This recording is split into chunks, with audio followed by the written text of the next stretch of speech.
Assalamualaikum warahmatullahi wabarakatuh. Selamat berjumpa dengan tutorial kimia bersama urip.info. Dalam video ini dijelaskan cara menyetarakan jumlah atom atau muatan dalam persamaan reaksi redox menggunakan metode transfer hidrogen. Reaksi yang disetarakan C6H6O2 ditambah Na2Cr2O7 ditambah H2SO4 menghasilkan C6H4O2 Cr2SO4 3 kali, Na2SO4, dan H2O. Reaksi ini berlangsung dalam suasana asam.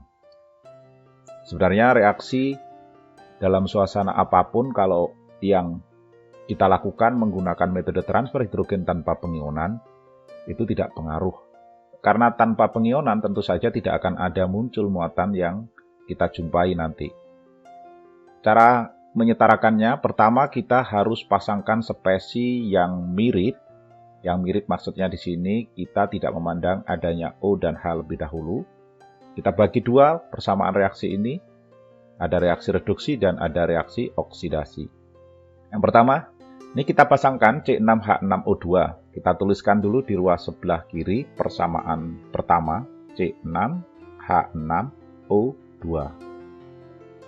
Kita pasangkan spesi di ruas kanan yang mengandung C. Dalam hal ini, hanya tersedia ini saja yang mengandung C. Maka ini akan kita pasangkan dengan C6H6O2 yang ada di kiri. Kita sudah punya satu pasang ini. Berarti yang lain ini bisa kita pasangkan dengan memanfaatkan sisa yang ada. Jadi ini kalau mau kita ambil, maka yang sisa di ruas kiri kita pasangkan dengan semua sisa yang ada di ruas kanan. Perhatikan ini. Untuk H2O sebenarnya ini kita bisa abaikan ya, tidak usah disertakan. Nanti akan muncul memang. Selanjutnya kita akan setarakan jumlah unsur selain O dan H pada kedua persamaan. Kita bandingkan ruas kiri dengan kanan. Harus sama nih jumlah unsur selain O dan H. Untuk H dan O diabaikan dulu. Persamaan pertama C ada 6 di kiri dan ada 6 di kanan. Berarti sudah setara, tidak perlu diubah. Kemudian Na di kiri ada 2, di kanan juga sudah ada 2. Sudah sama, tidak perlu diubah.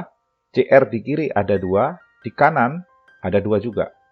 Untuk O dilewatin, kemudian S di kiri 1. Sementara itu S yang ada di kanan ini ada 3 dan 1, ada 4 kan. Maka yang di sebelah kiri ini kita kalikan 4. Kita hanya memandang S-nya saja. Selesai tahap ini. Tahap berikutnya menyetarakan jumlah O dengan menambahkan H2O pada ruas yang kekurangan O. Di persamaan reaksi pertama O di kiri ada 2, di kanan ada 2. Sudah setara berarti. Kemudian O di persamaan kedua, kita lihat di sini ada 7 ditambah 4 kali 4 ditambah 16. Berarti ada 23. Kemudian di ruas sebelah kanan, O-nya ini ada 4 kali 3, 12 ditambah 4 ada 16. Jadi kalau yang di kiri tadi O-nya 23, yang di kanan ada 16, berarti yang di kanan ini perlu kita tambahkan H2O sebanyak selisih jumlah O kiri dan kanan. Berarti kita tambahkan 7 H2O. Oksigen sudah setara. Selanjutnya kita setarakan jumlah H dengan cara menambahkan atom H, di mana atom H ini ditandai dengan tanda kurung siku. Persamaan pertama di ruas kiri H ada 6, sementara H di ruas kanan ada 4. Jadi yang di kanan perlu kita tambahkan 2 atom H. Kemudian di persamaan reaksi yang kedua, H di kiri hanya ada di sini, ada 8. Ini tidak ada H ya, yang di kanan, ini juga tidak ada. Sementara yang di sebelah sini ada 14. Jadi terdapat selisih jumlah H sebanyak 6. Oleh karena itu yang di ruas sebelah kiri kita tambahkan H sebanyak 6 atom H. Dengan demikian hidrogennya sama-sama 14. Sampai di tahap ini, kita baru bisa menentukan manakah reaksi reduksi oksidasi. Di bawah ini ada catatan. Persamaan reaksi di mana ada H dilepaskan atau ada H di ruas sebelah kanan, berarti ini merupakan reaksi oksidasi. Sementara bila ada H dalam suatu persamaan reaksi, H yang dimaksud di sini adalah H yang di dalam tanda kurung siku ini.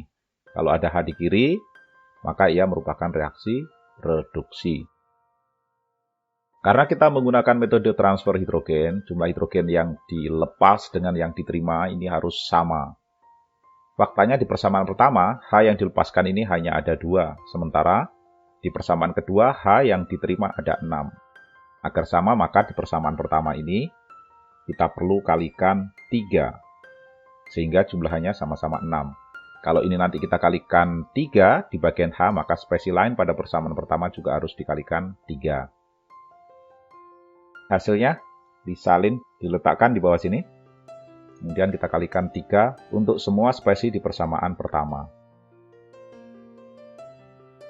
Sekarang sudah terlihat H yang dilepas sama dengan H yang diterima. Inilah transfer hidrogen.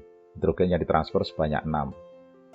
Adanya transfer hidrogen yang sebanyak 6 ini sebenarnya ekivalen dengan adanya transfer elektron kalau kita menggunakan metode setengah reaksi atau metode ion elektron. Jadi kalau ditanyakan berapakah jumlah elektron yang terlibat dalam reaksi redoks ini, jawabannya ada 6 elektron. Karena 6 elektron itu ekivalen dengan 6H yang di sini. Sekarang kita akan gabungkan kedua persamaan reaksi ini. Jadi reaksi pertama yang merupakan reaksi oksidasi dan reaksi kedua yang merupakan reaksi reduksi kita gabung. Caranya dengan menggabungkan semua spesi di ruas kiri dengan ruas kiri. Kemudian kita gabung pula spesi yang ada di ruas kanan dengan spesi di ruas kanan di persamaan kedua.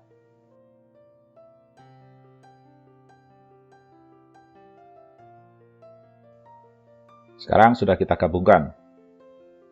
Selanjutnya kita eliminir spesi sejenis yang muncul di kedua ruas. Dalam hal ini ada 6 atom H di kiri dan ada 6 atom H di kanan. Atom H yang dimaksud ini yang di dalam tanda kurung siku ya. Ini kita bisa eliminir atau kita hapus. Ini adalah persamaan terakhir yang kita peroleh setelah dilakukan penyetaraan jumlah atom menggunakan metode transfer hidrogen. Bila kurang yakin, silakan diperiksa apakah C di kiri dan di kanan total sama, H di kiri dan di kanan apakah total sama. Kalau kita mengikuti proses dari awal sampai akhir secara detail dan teliti, biasanya ini akan menghasilkan jumlah atom sejenis di kedua ruas akan sama. Seperti inilah metode transfer hidrogen untuk penyetaraan jumlah atom untuk persamaan reaksi redoks tanpa pengionan. Cukup sekian video ini, mudah-mudahan dapat dipahami. Sampai jumpa pada tutorial berikutnya. Terima kasih sudah menyimak. Wassalamualaikum warahmatullahi wabarakatuh.